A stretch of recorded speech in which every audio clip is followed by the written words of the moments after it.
पाठ 5 प्यार की नींव। वैसे उसका नाम तो था रहमतुल्ला खां, लेकिन छोटे बड़े उन्हें मौलवी साहब कहकर पुकारते थे। थोड़ी सी आबादी की बस्ती थी। कोई विशेष बात उस बस्ती में न थी, न पक्की सड़क, न बिजली, न दवाखाना।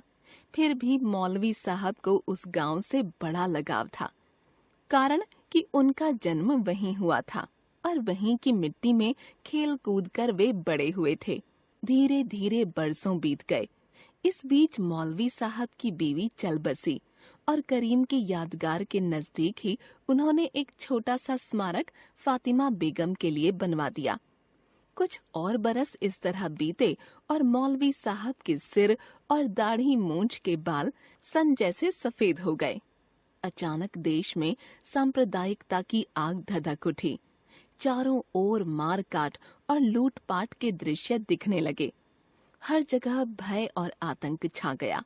कल तक जो मित्र थे वे शत्रु बन गए और एक दूसरे की जान लेने पर उतारू हो गए।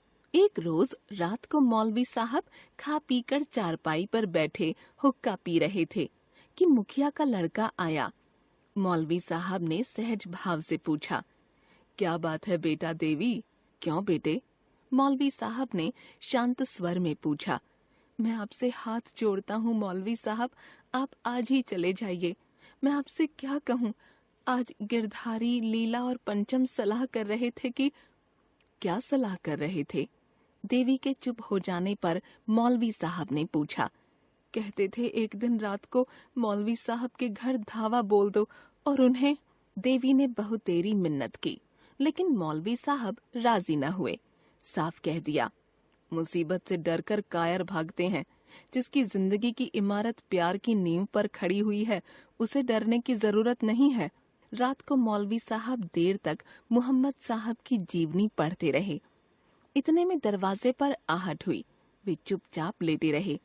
आहट होकर शांत हो गई, लेकिन 2 मिनट बाद ही वे देखते क्या है कि धीरे धीरे दरवाजा खुला और एक के बाद एक 3 लोग भीतर घुस आए।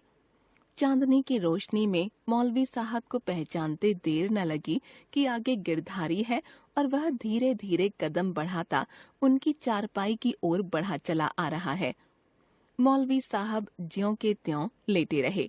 गिरधारी चारपाई से कोई 2 गज की दूरी पर रुक गया। उसने इधर उधर आगे पीछे चौकन्ना होकर देखा और अपने साथी को इशारा किया। इशारा पाते ही साथी ने उसे कोई चीज दे दी। गिरधारी एक कदम और आगे बढ़ा। मौलवी साहब ने देखा कि उसके दोनों साथियों में एक पंचम और दूसरा लीला है। इन तीनों को उन्होंने पढ़ाया था। गिरधारी देर तक वहीं खड़ा रहा।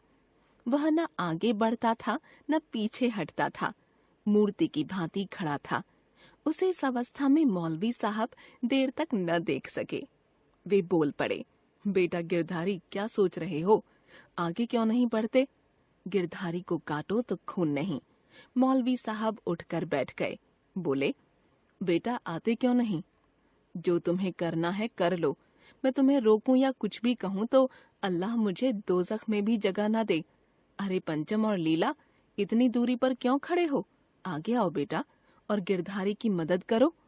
गिरधारी और उसके दोनों संगी सन्न खड़े थे। गिरधारी को लगा कि धरती फट जाए तो वह उसके नीचे दब जाए, या आसमान टूट पड़े तो वह उसके नीचे मर जाए। हाय राम, उसने किया क्या? अपने मौलवी साहब का अनर्थ करने की बात सोचने से पहले वह मर क्यों नहीं गया? उसके भयंकर अपराध के बदले में इस देवता के मुंह से प्यार की वाणी ही निकल रही है। हाय, वह कैसा नीच है, कैसा पापी है।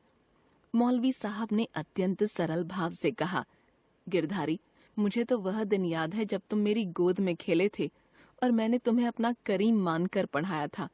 लेकिन मुझे तुमसे कोई शिकायत नहीं है। इंसान को अपना कर्तव्य पूरा करना चाहिए। जो मैंने किया वह मेरा कर्तव्य था।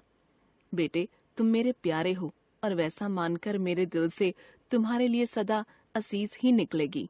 गिरधारी ने हाथ की चीज उठाकर एक ओर फेंक दी और आगे बढ़कर मौलवी साहब के पैरों के पास बैठ गया। पंचम और लीला भी चारपाई के पास आकर बैठ गए। मौलवी साहब ने देखा कि गिरधारी बार बार अपनी आंखें पोंछ रहा है। उनकी स्नेहिल आंखें भी छलछला उठीं।